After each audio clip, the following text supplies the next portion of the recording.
7 سال تک زمین پر رہیں گے اور لوگ 7 سال تک اس طرح سے رہیں گے کہ 2 آدمیوں کے درمیان کوئی دشمنی نہیں ہوگی. یعنی اس طرح سے امن و امان قائم ہو جائے گا کہ بغض، حسد، کینہ، کپٹ، یہ ساری چیزیں اللہ تبارک و تعالی ختم کر دے گا. معلوم یہ ہوا کہ نزول عیسیٰ کے وقت عیسیٰ علیہ الصلوۃ والتسلیم کے سر کے بالوں سے پانی کے قطرے موتیوں کی طرح سے ڈھلک رہے ہوں گے.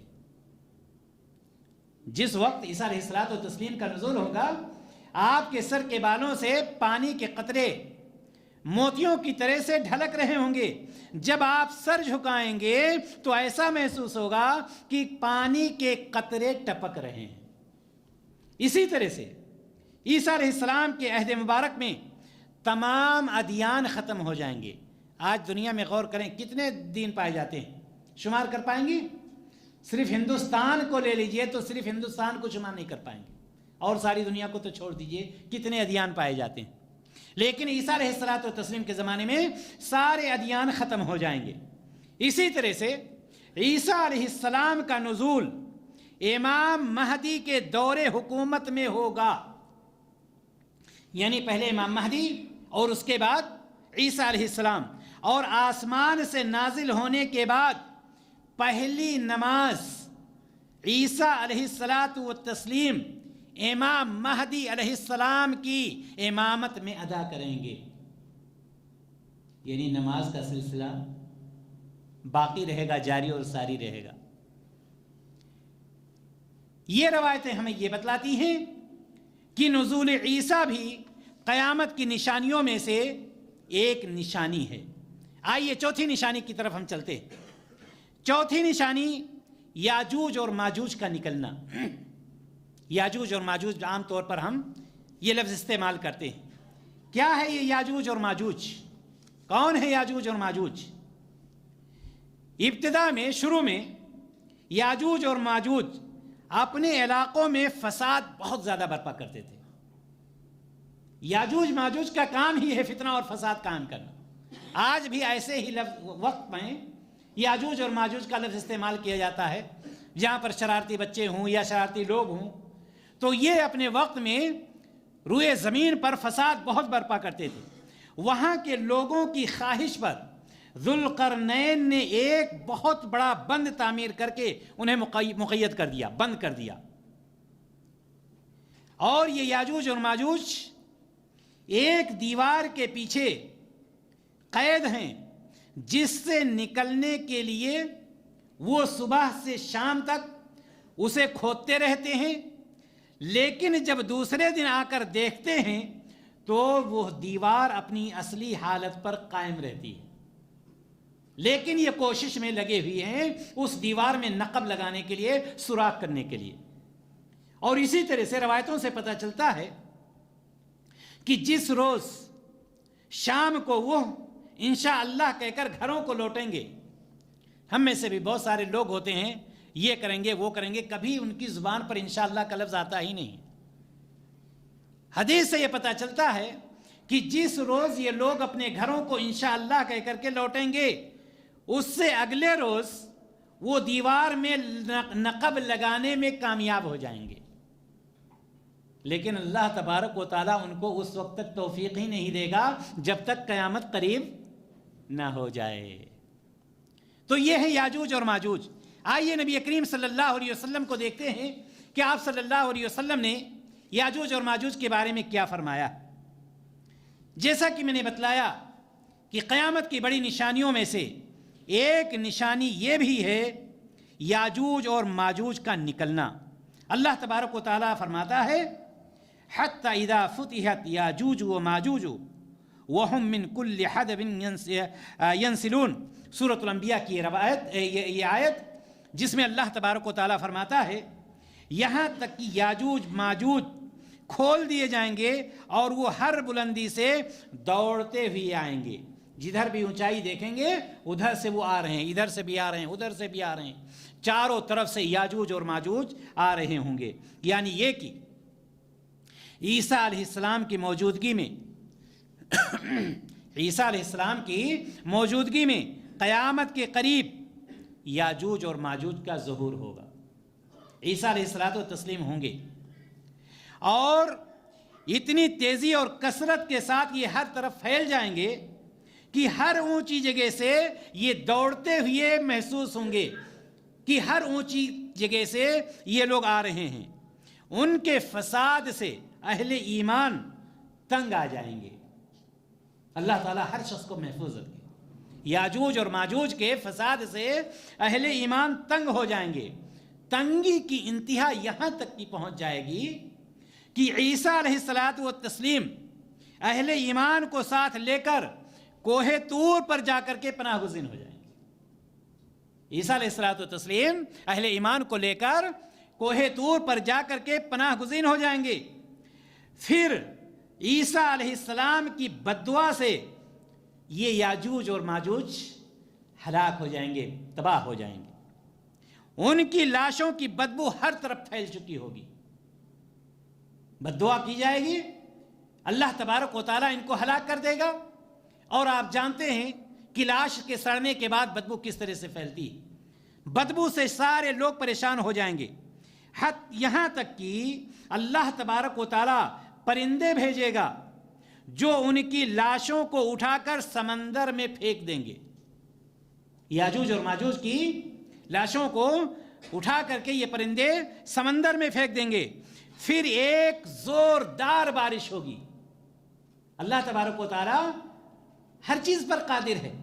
پھر ایک زوردار بارش کرے گا اور اس بارش سے پوری زمین صاف ہو جائے گی.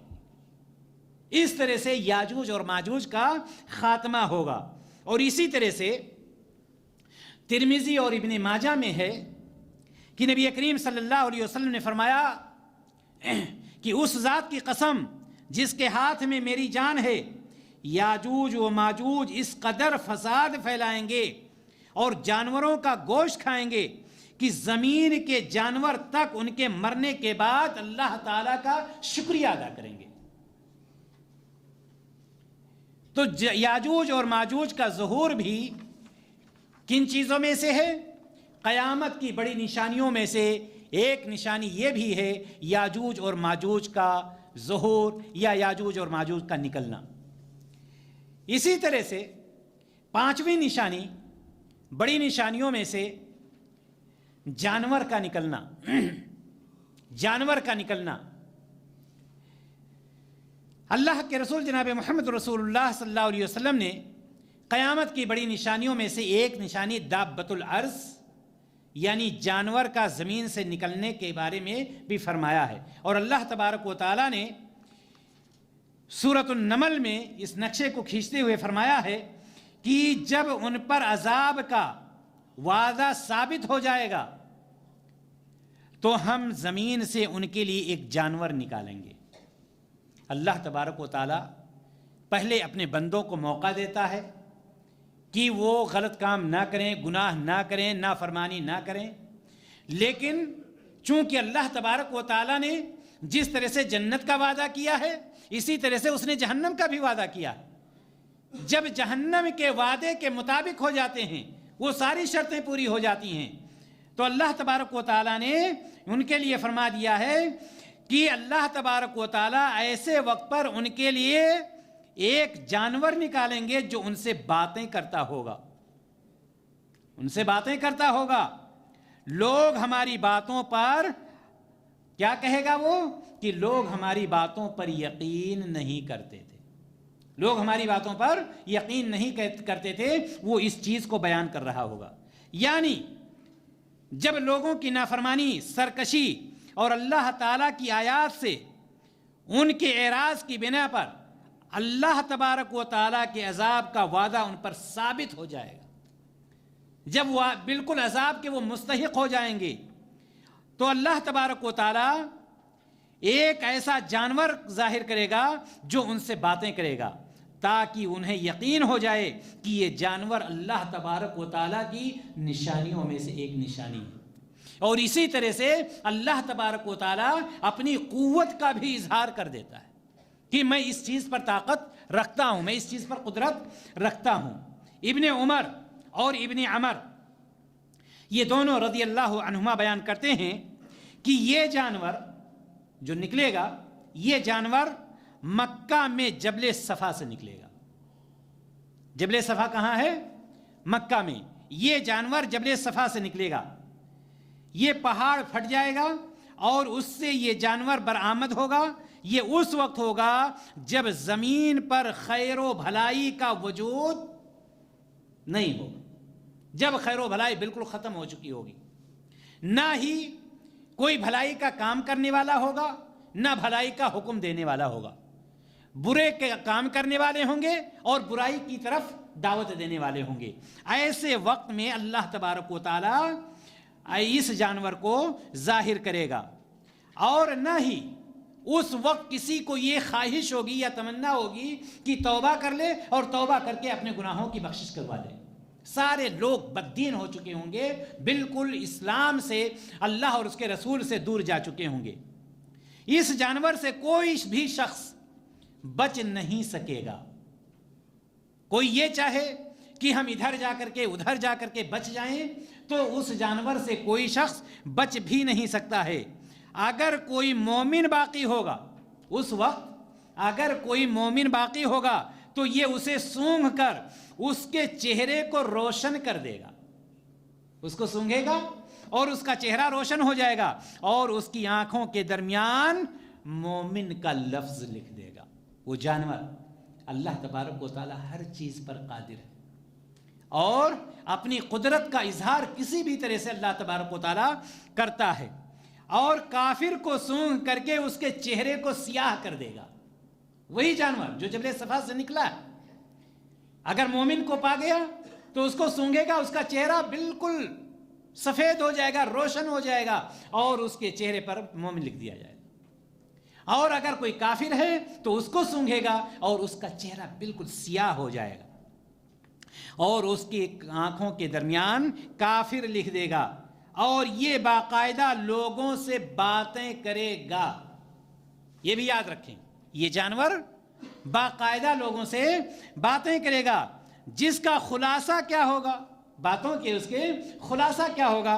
خلاصہ یہ ہوگا کہ خبردار، ظالموں پر اللہ تعالی کی لعنت ہو۔ آپ نے دیکھا کہ جیسا کہ بتلایا گیا کہ مومن کے پاس پہنچے گا، چہرے کو سونگھے گا، چہرہ اس کا چمکدار ہو جائے گا اور اس کے چہرے پر مومن لکھ دیا جائے گا۔ اس کے برعکس کافر کے پاس پہنچے گا اور اس کے چہرے کو سونگھے گا، اس کا چہرہ سیاہ اور اس کے چہرے پر کافر لکھ دے گا۔ مطلب کیا ہے؟ مطلب یہ ہے کہ وہاں پر یہ واضح کیا جائے گا کہ ظالموں کے لیے، منافقوں کے لیے، برے لوگوں کے لیے، اللہ اور اس کے رسول کی نافرمانی کرنے والوں کے لیے خیر نہیں ہے۔ آئیے آخری نشانی بتلا کر کے میں اپنی بات کو ختم کرتا ہوں۔ آخری نشانیوں میں سے جو آج کے درس میں آپ کے سامنے پیش کر رہا ہوں، سورج کا مغرب سے پچھم سے نکلنا، طلوع ہونا، یہ بھی ایک نشانی ہے۔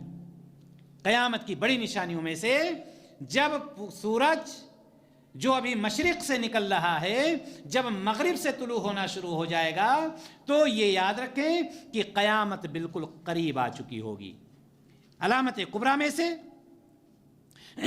یہ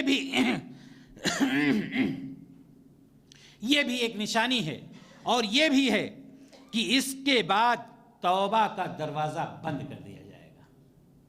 جب سورج مشرق سے کے بجائے مغرب سے طلوع ہونے لگے، اس وقت توبہ کا دروازہ بند ہو جائے گا۔ حضرت ابو ہریرہ رضی اللہ تعالیٰ عنہ نے فرمایا کہ 3 چیزیں جب نکلیں گی تو اس وقت کسی ایسے شخص کا ایمان کام نہ آئے گا جو پہلے سے ایمان نہ رکھتا تھا، جو پہلے سے ایمان نہیں رکھتا تھا، پہلے سے نیک اعمال نہیں کرتا تھا، اس کا وہ ایمان کام نہیں آئے گا، یا اس نے اپنے ایمان میں کوئی نیک عمل نہ کیا تھا، تو اس وقت اس کا کوئی فائدہ نہیں ہوگا کہ اب جلدی سے ہم اپنے آپ کو سمیٹ لیں، اپنے آپ کو گناہوں سے بچا لیں۔ کون سی 3 چیزیں ہوں گی؟ سورج کا مغرب سے طلوع ہونا، دجال کا ظہور، اور زمین کے جانور کا نکلنا۔ یہ 3 ابو ہریرہ رضی اللہ تعالیٰ عنہ سے روایت کہ آپ صلی اللہ علیہ وسلم نے فرمایا کہ یہ 3 چیزیں ایسی ہیں کہ ظاہر ہونے کے بعد توبہ کا دروازہ بالکل بند کر دیا جائے گا۔ ترمذی کی ایک روایت ہے جسے البانی رحمہ اللہ نے صحیح قرار دیا ہے کہ مغرب میں توبہ کا ایک دروازہ ہے جس کی مسافت یعنی دوری 70 سال ہے۔ مغرب میں یعنی پچھم میں ایک دروازہ ہے، پچھم یہ ہے ایک دروازہ جس کی مسافت 70 سال ہے، اس وقت تک کھلا ہوا ہے اور اس وقت تک بند نہیں ہوگا جب تک ادھر سے سورج طلوع نہیں ہوتا ہے۔ توبہ کا دروازہ، توبہ کا دروازہ جس کی مسافت 70 سال ہے، اس وقت تک وہ توبہ کا دروازہ بند نہیں ہوگا جب تک سورج پچھم سے یعنی مغرب سے طلوع ہونا شروع نہیں ہو جاتا ہے۔ یہ 6 نشانیاں جو عام طور پر بڑی نشانیوں میں اور بھی ہیں، یہ عام طور پر یہ بیان کی جاتی ہیں جس کو ہم نے آپ کے سامنے پیش کرنے کی کوشش کی ہے۔ سوال یہاں پر یہ ہے آخری چیز کہ قیامت کن لوگوں پر قائم ہوگی؟ قیامت کن لوگوں پر قائم ہوگی؟ کون سے وہ لوگ ہیں جن پر قیامت قائم ہوگی؟ قیامت ان لوگوں پر قائم ہوگی جو برے لوگ ہیں، اچھے لوگوں پر قیامت قائم نہیں ہوگی۔ ان میں کوئی بھی نیک، اس وقت کوئی بھی نیک آدمی، صالح آدمی نہیں ہوگا، سارے کے سارے برے لوگ ہوں گے۔ چونکہ انس بن مالک رضی اللہ تعالیٰ عنہ سے روایت ہے کہ نبی کریم صلی اللہ علیہ وسلم نے فرمایا لا تقوم الساعة حتى يقال في الارض اللہ اللہ، قیامت قائم نہیں ہوگی یہاں تک کہ زمین میں اللہ اللہ کہنے والا کوئی نہیں ہوگا۔ جب سارے لوگ ختم ہو جائیں گے اس وقت اللہ تبارک و تعالی قیامت کو قائم کرے گا۔ اسی طرح سے دوسری روایت ہے کہ نبی کریم صلی اللہ علیہ وسلم نے فرمایا قیامت کسی ایسے شخص پر قائم نہیں ہوگی جو اللہ اللہ کہتا ہوگا۔ خلاصہ کیا ہے؟ خلاصہ یہ ہے کہ قیامت ان لوگوں پر قائم ہوگی، قیامت ان لوگوں پر قائم ہوگی جو برے لوگ ہوں گے، یا دوسرے لفظوں میں جو جہنمی لوگ ہوں گے، جو جہنمی لوگ ہوں گے، جو نافرمان لوگ ہوں گے۔ اس وقت تک قیامت قائم نہیں ہو سکتی جب تک روئے زمین پر ایک بھی شخص اللہ اللہ کہنے والا ہوگا یا اللہ تبارک و تعالیٰ پر ایمان لانے والا ہوگا۔ خلاصہ کلام میرے بھائی اور دوستو یہ ہے کہ آج کے درس میں جس کا خلاصہ یہ ہے کہ سب سے پہلے ہمارا اور آپ کا یہ ایمان ہونا چاہیے کہ جو بھی پیدا ہوئے ہیں ان کو مرنا ہے اور مرنے کے بعد دوبارہ ان کو زندہ ہونا ہے۔ ایک عقیدہ ہمارا یہ ہونا چاہیے، اور دوسرا عقیدہ ہمارا یہ ہونا چاہیے کہ قیامت بہت قریب ہے، قیامت بہت قریب ہے، قیامت دور نہیں ہے۔ اور تیسری چیز جو سب سے زیادہ اہم ہے کہ قیامت کب آئے گی اس کو کوئی نہیں جانتا سوائے اللہ تبارک و تعالیٰ کے۔ اور چوتھی اور آخری چیز، نشانیاں تو میں نے آپ کو بتلائی ہی 6 نشانیاں، ان کے علاوہ آخری چیز یہ کہ قیامت کن لوگوں پر قائم ہوگی؟ قیامت ان لوگوں پر قائم ہوگی جو برے لوگ ہوں گے، جو اللہ اور اس کے رسول کی نافرمانی کرنے والے ہوں گے، جو جہنمی لوگ ہوں گے۔ اللہ تبارک و تعالیٰ سے دعا ہے الہ العالمین ہمیں قیامت کی نشانیوں کے فتنوں سے محفوظ رکھے، اور ہمیں اللہ تبارک و تعالیٰ نیک عمل کرنے کی توفیق عطا فرمائے۔ الہ العالمین ہمیں جنت میں اعلیٰ سے اعلیٰ مقام نصیب فرمائے۔ وآخر دعوانا ان الحمد للہ رب العالمین۔ السلام علیکم ورحمۃ اللہ وبرکاتہ۔